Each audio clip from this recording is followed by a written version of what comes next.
Buenos días, ingeniero Luis Escobar. Mi nombre es Edwin Paunara. Pues, ingeniero, yo les voy a hablar algo sobre el estudio de la ecofisiología y fenología del café. La descripción también de variedades de híbridos, mutación en el cafeto.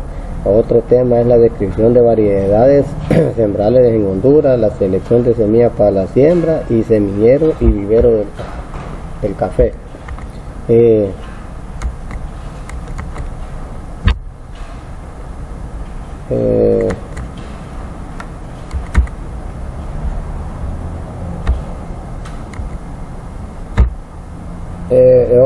Bueno, ahora les voy a hablar sobre los factores que afectan la fisiología del café. Una es la temperatura. Prosiguiendo ahí, la temperatura altas inhiben el crecimiento del café. 24 grados Celsius la fotosíntesis comienza a decrecer y se hace imprescindible a los 38 grados Celsius. La sombra ayuda a moderar las altas temperaturas que producen los rayos directos del sol. Otro factor es la falta de agua, provoca una baja función fotosintética o algunos otros tipos de estrés. Otro factor que puedo hablar es del requerimiento climático. Cofia arábica, el rango ideal es de 18 a 21 grados Celsius. A temperatura menor de 18 grados Celsius, el desarrollo lento de los frutos. Temperatura mayor de 23 grados Celsius, el desarrollo y maduración rápida de los frutos.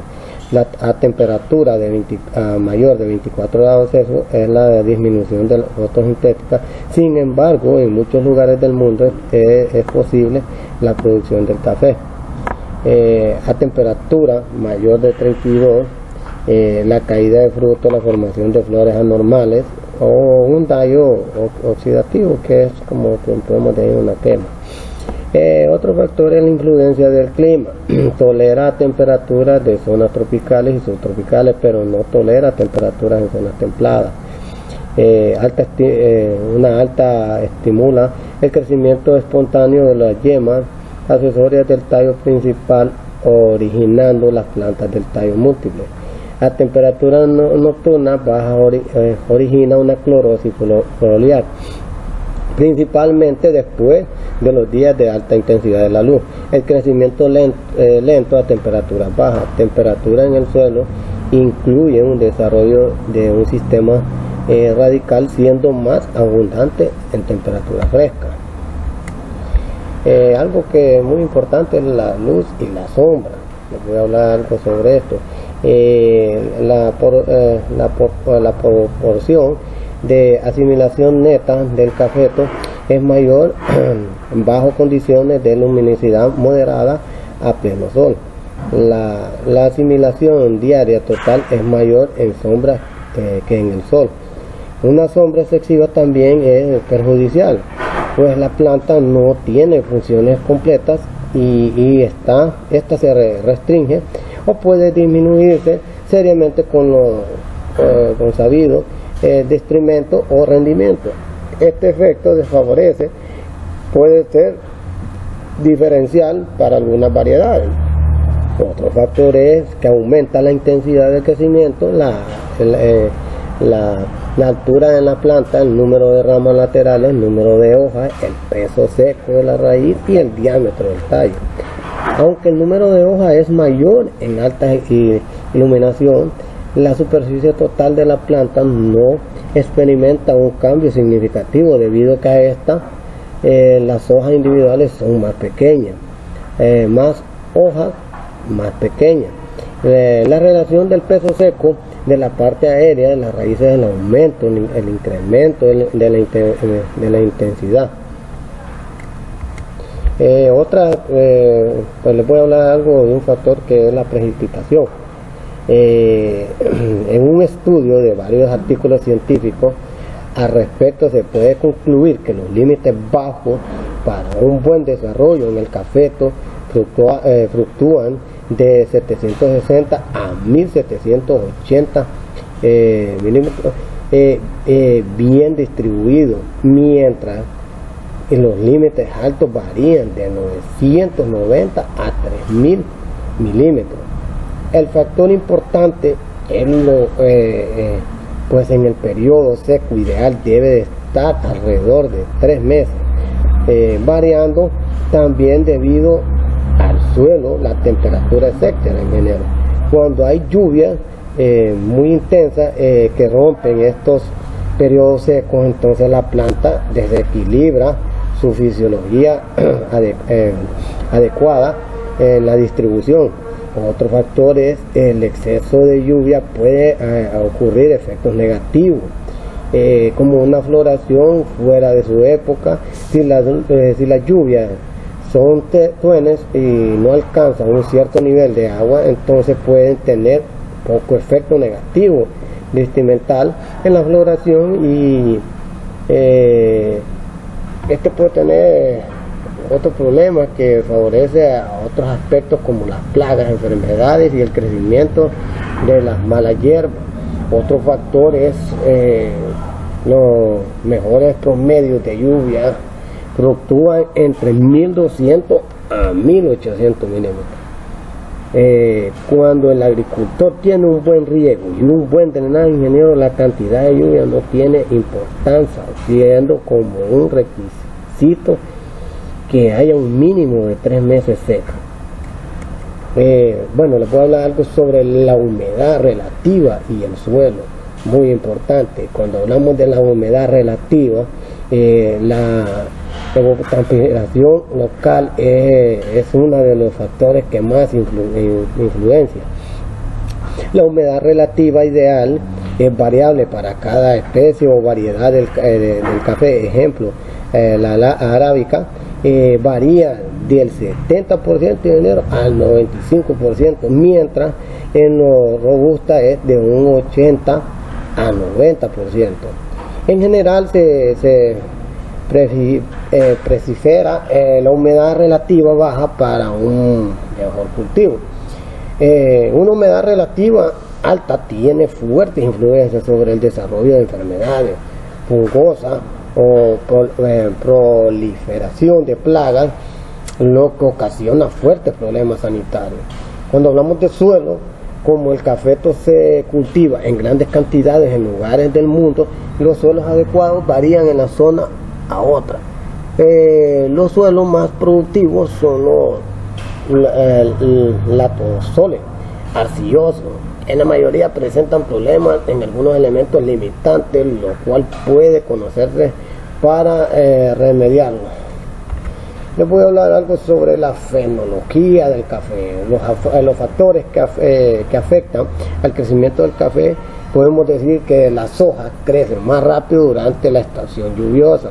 Durante la época del vivero, el desarrollo de las plantitas es mejor con las hojas y más grande cuando este está sometido a un 40 o a un 50% de sombreamiento.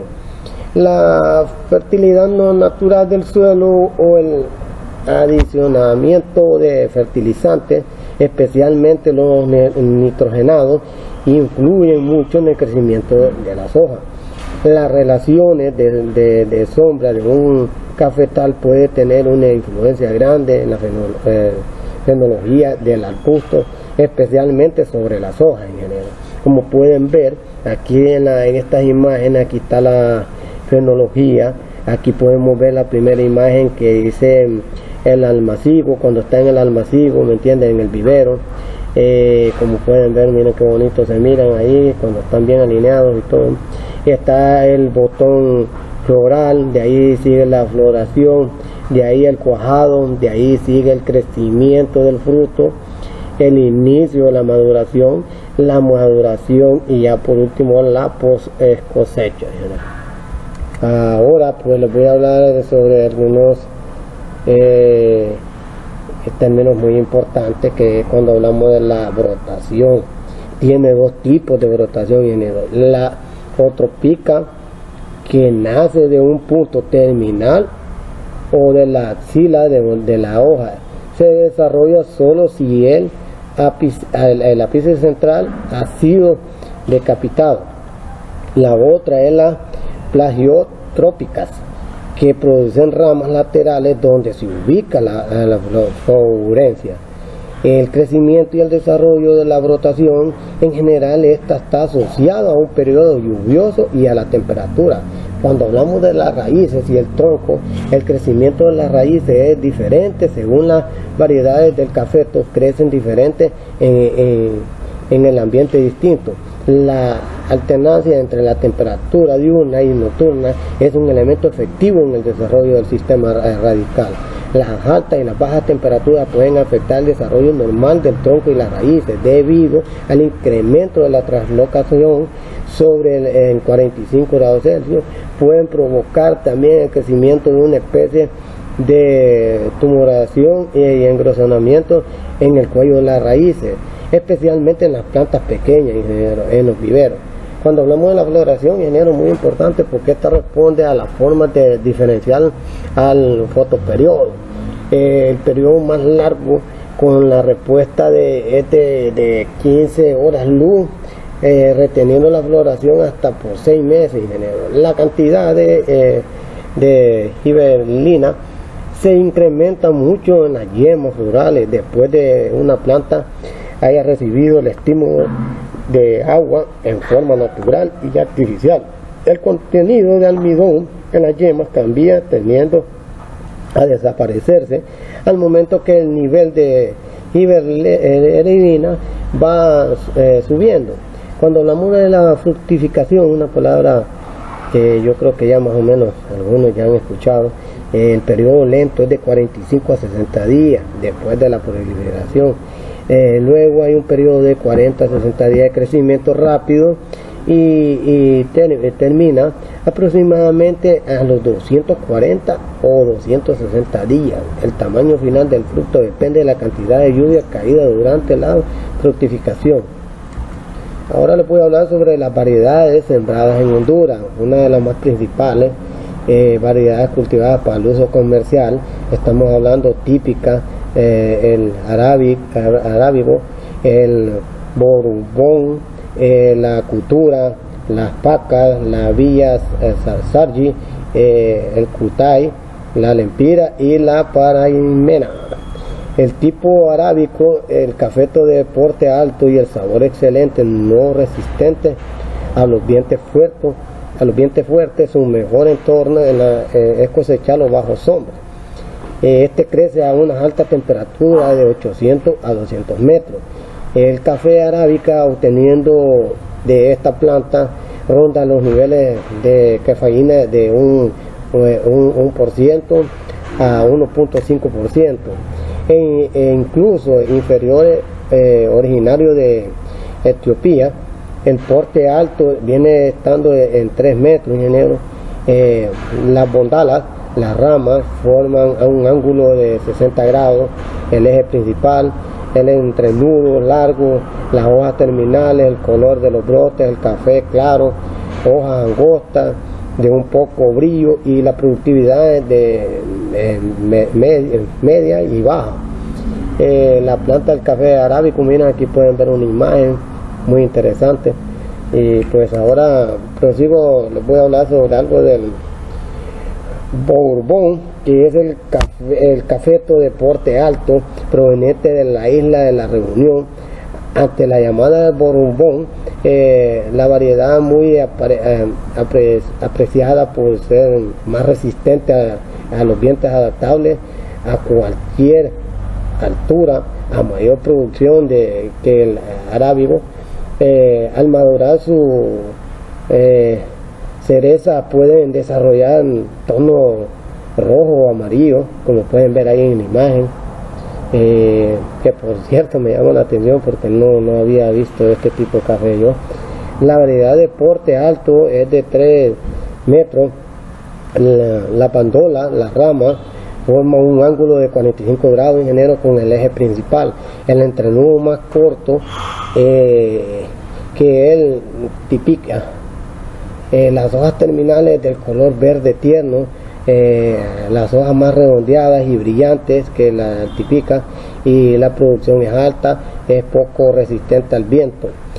Cuando hablamos de captura, el cafeto de porte más bajo, originario de Brasil, obteniendo probablemente por la mutuación ocurrida en las plantas del Bourbon, ofrece buenos rendimientos bajos, el manejo en las condiciones agroecológicas adecuadas, el sabor agradable en una cantidad ligeramente inferior al arábico.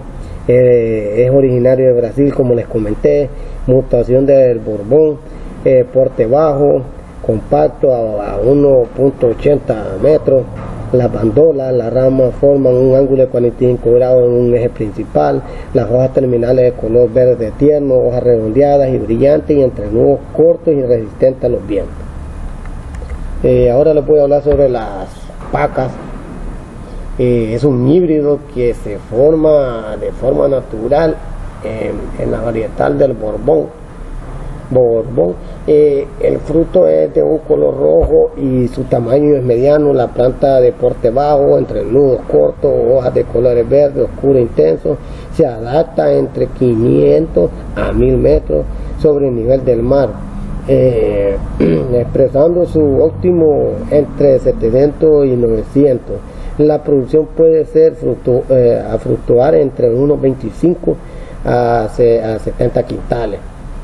Oro por manzana, dependiendo del manejo del cafetal, si las condiciones climáticas en la zona en que se cultive.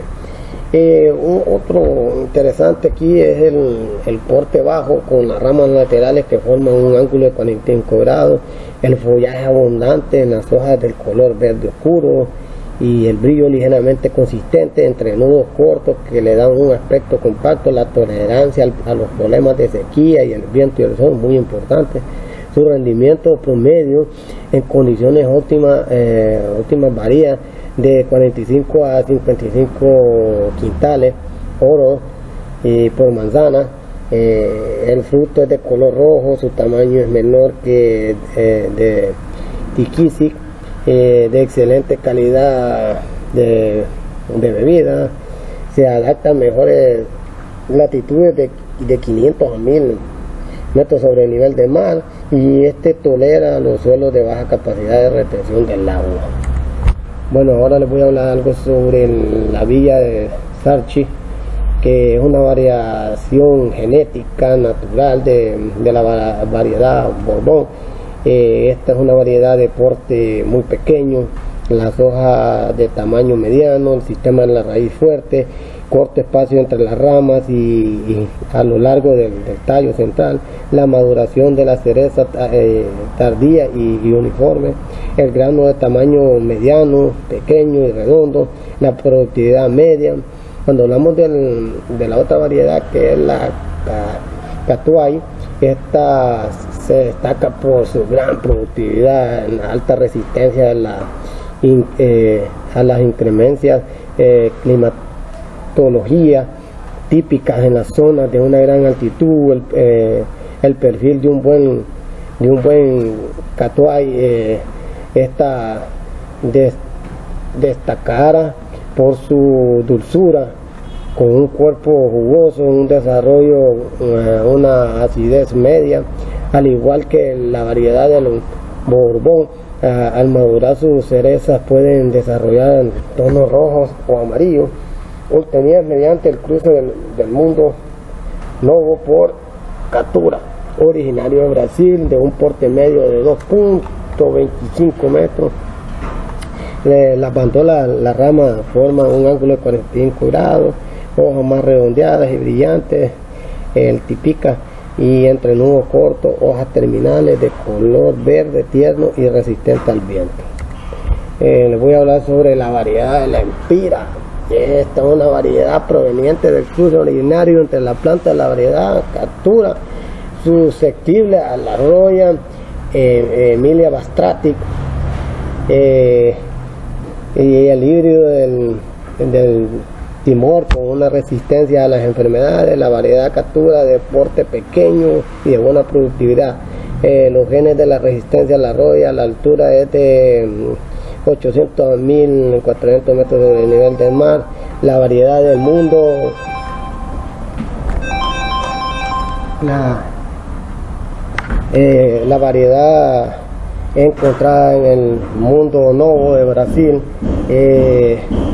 Probablemente se originó en un cruce natural de Sumatra, la selección de Tepica y Bourbon son de porte alto, entrenudos cortos, con una coloración verde y bronceada a los brotes. Las ramas forman un ángulo de 45 grados con la relación del eje y su adaptabilidad limitada.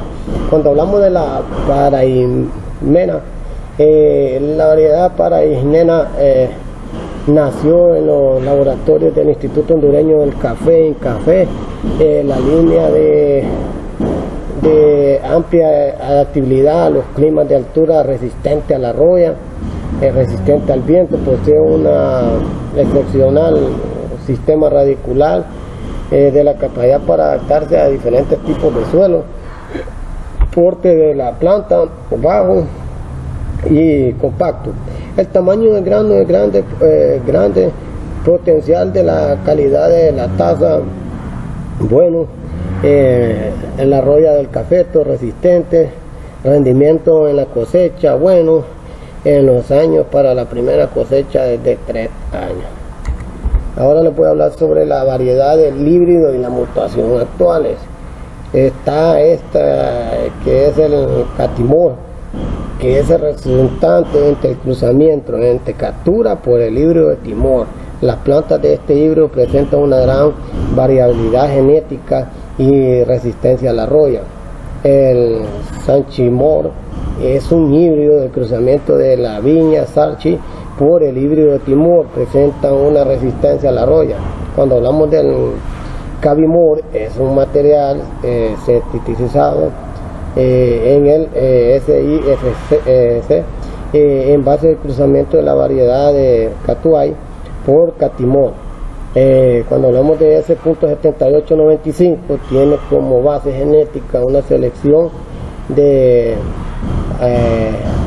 cofia arábica por cofia libérica y el retrocruzamiento con una variedad de cofia arábica. Las plantas de ese punto 795 son las de porte alto, crecimiento homogéneo, abundantes ramas laterales con un entrenudo largo ubicado en los ángulos de las variables, presentan una buena adaptabilidad y producción. Cuando hablamos de híbrido interespecífico, estamos hablando de híbrido de Timor, que es una araboides originario de la isla de Timor, que es el resultante de cruce natural entre cofia arábica por cofia canefora. Presenta una gran variedad de características morfológicas y productivas. Los rangos de adaptación son limitados.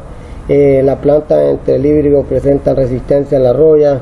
¿Qué le puedo decir aquí? Sobre del café, pues presenta también una resistencia a las enfermedades del fruto causadas por esta raza del hongo Coyototrichum cafenarum. El Icatu es un híbrido artificial obtenido en Brasil mediante el cruzamiento de cofia arábica Bourbon y por canéfora, y la planta de este híbrido presenta una gran variabilidad en la morfología y la producción. Cuando hablamos de la selección de la siembra, la selección de la semilla para la siembra cofia, la selección de la semilla pergamino es muy importante. Se recomienda obtener semillas mejoradas en un programa nacional del café, de no poder deberá proceder a la selección de la semilla en el cafetal de su finca. Y esta es una actividad de suma importancia, ingeniero. Depende del éxito de la selección de las semillas tan importante, porque si de esto va a depender el futuro de su plantación. Es necesario seleccionar las plantas jóvenes, sanas, libres de plagas y enfermedades. Se puede eliminar el fruto pequeño y vano. Cuando la semilla seca artificialmente, la temperatura debe ser inferior a 45 grados Celsius. Se debe eliminar manualmente los granos anormales, enfermos o defectuosos que uno mire, ¿me entiende?, cuando está seleccionando la semilla. Se selecciona la semilla desarrollada, bien formada y con punta redonda y ranura recta. Muy importante esto, porque ahí uno va viendo la semilla más mejor que mira uno, la más bonita y todo. No debe sembrarse la semilla almacenada por más de 4 meses. El lugar de almacenamiento debe mantener temperatura adecuada en lugares frescos, secos y ventilados. Hacer la prueba del fruto vano, cual consistente en sumergirse unos 100 frutos maduros en un recipiente con agua, y si el porcentaje que flota es menor al 5% en enero, se considera una buena planta que heredará estas características a sus descendientes. Cuando el desalpulpado del fruto debe hacerse en el mismo día de su corte en enero, con mucho cuidado de no lastimar la semilla. El fermentado dependerá de la temperatura y el ambiente. Tener mucho cuidado que no haya sobrefermentación para evitar daño en el embrión de la semilla. La selección final de la semilla permite eliminar los últimos granos defectuosos o deformes, como la caracoles o el elefante o el triángulo pequeño, picados, lastimados por el grano negro. El envasado y el almacenamiento se debe envasar con un contenido húmedo de 20 a 24 grados. La bolsa de polietileno y almacenarla en un ambiente que no exceda de 22 grados Celsius. Esto se logra buscando lugares más frescos. Y bueno, ahora les voy a hablar sobre los semilleros y viveros de café. En primero está pues la cantidad de semilla necesaria. Después de la seleccionada, sembrar la semilla para que no pierda su poder de germinación.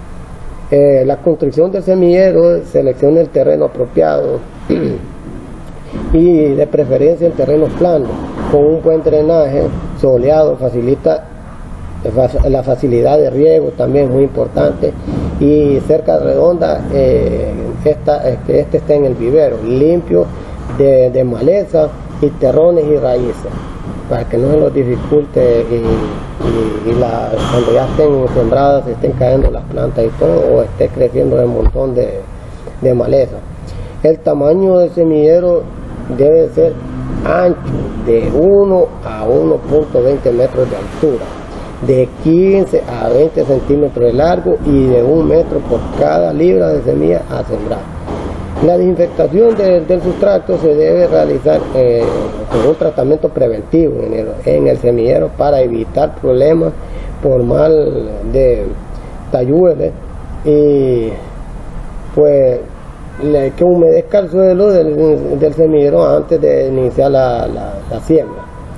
Hay que construir un surco utilizando una regla de 1.5 metros de largo, separando cada surco de 8 a 10 centímetros o cada 4 dedos de una profundidad de 1 centímetro, al doble del tamaño de la semilla. Se siembra en 2 opciones, semilla por semilla o por chorrillo, como le decimos nosotros. El levantamiento de cobertura. Después de 45 a 60 días aparecerán las plántulas germinadas, y en este momento es cuando se debe levantar la cobertura a una altura de 1 metro, de manera de forma de una ramada sobre el semillero.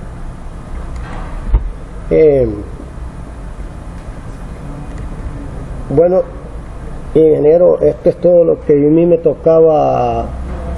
tocaba exponer respecto a este tema.